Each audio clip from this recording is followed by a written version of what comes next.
So I think it's safe to say right now at Manchester United, the whole goalkeeper situation is very difficult and isn't looking too promising right now whatsoever. But I think what made things interesting is that Ruben Amorim completely left Andre Onana out of the game against Arsenal, which I think, possibly could be a sign that he's on the way out. I mean, he was injured, just coming off an injury, and Amorim did say, Bayern had a good preseason, so puts him in there for today. But Onana's not injured anymore. But it doesn't change the fact that he needs to go. We need to open the door and let him go. That's what we need to do with Andre Onana. And that's also, in my opinion, what we probably need to do with Altay Bayındır as well, costing us in that game against Arsenal. It's not looking promising right now for either of our keepers. It's really, really, really frustrating. Really frustrating to see, to be honest with you. And, these last 2 seasons since Onana's been in between the sticks, he basically got us kicked out of the Champions League in the 23-24 season. Like, that was literally all of his fault. We were out of that. And last season, he was a huge culprit of why we lost so many games. To be fair, he was a huge culprit.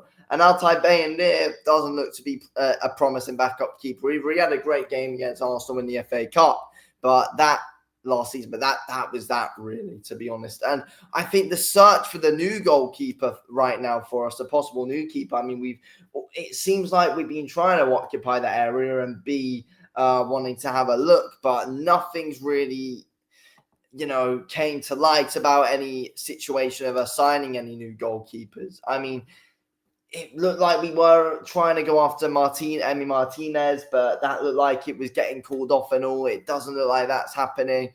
And, I personally really want us to get Emi Martinez. I feel like he's a leader at the back. He's a real leader, to be honest with you. He's good at getting players around him, hyped, ready to go. He makes the area his own. He makes himself known. He's a real well-known presence around teams, and that's what he is around Argentina. That's what he is around Villa. And, he could be someone who we do need at Manchester United, but that doesn't look like it's happening now whatsoever. So I don't really think there's any need to talk about it, but that is one of the ones that we were interested in, though, and that nothing's came of that. Donnarumma was the other one, but it doesn't look like he wants to come to us anymore, or it doesn't look like anything has been able to happen with Donnarumma, which is frustrating because I think at a point he did want to come, but nothing has came out of this whole situation with us signing Donnarumma. So I feel like his interest is probably gone, or I just feel like we probably ended up stalling the negotiations.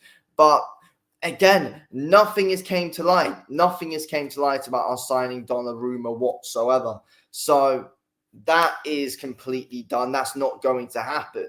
I mean, I've heard things that Donnarumma might be going to bloody Chelsea now. But, I mean, we hear many things, but we just don't know whether they're true or not. Like, I heard someone saying, Donnarumma wants to come to Manchester United. But it's like, was that even true or not? Because it doesn't seem like it. We're not hearing a load of things that he's really pushing for it. But at the same time, though, I don't think we're pushing to sign him as much as we should be. That's the thing.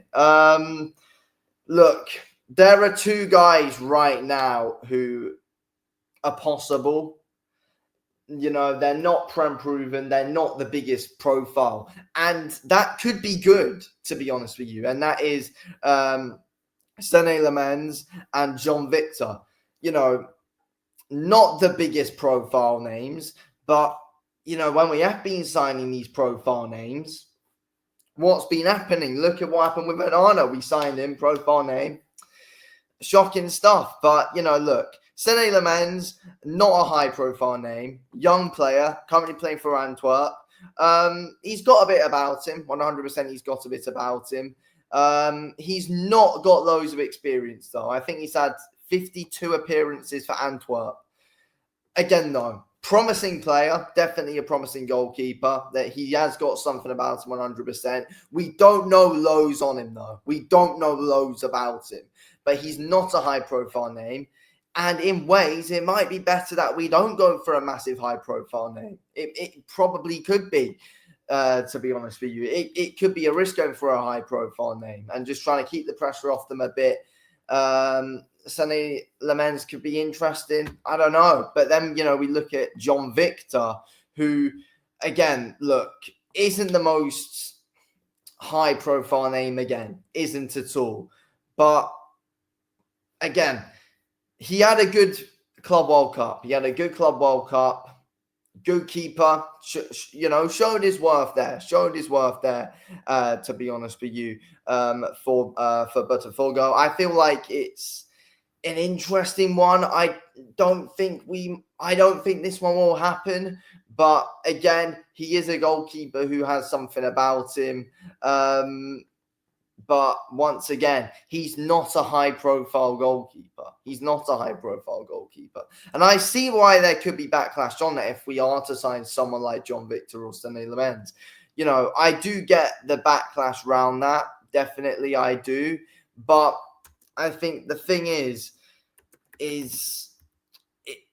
we've been signing key goalkeepers like Onana, who is meant to be bloody fantastic. We were looking at him like, his distribution is absolutely class. But then we look at it and it's like, what's he bringing to this side? What's Onana bringing? And he was a high-profile goalkeeper. One of the best goalkeepers in the world at a point, just coming off the back of a Champions League final playing for Inter against our rivals when he just before he came into Manchester United. So, again, I think right now West Ham are looking at signing John Victor. So we need to be right on it. If we want to sign him, I reckon West Ham will probably end up getting it. But we need a goalkeeper urgently. And John Victor has proven in that Club World Cup he can play at the highest level. He was good. He was good. But again, Sonny Lammens is an interesting one, and it looks like we're the main team who his name is around right now. But after that Arsenal game, we've got to go after a goalkeeper. There can't be any messing around with this. We need to go after a goalkeeper. It is urgent that we do. Absolutely urgent that we go after a goalkeeper right now. But let's wait and see what happens. Anyway, thank you all for watching, and I'll speak to you in the next one.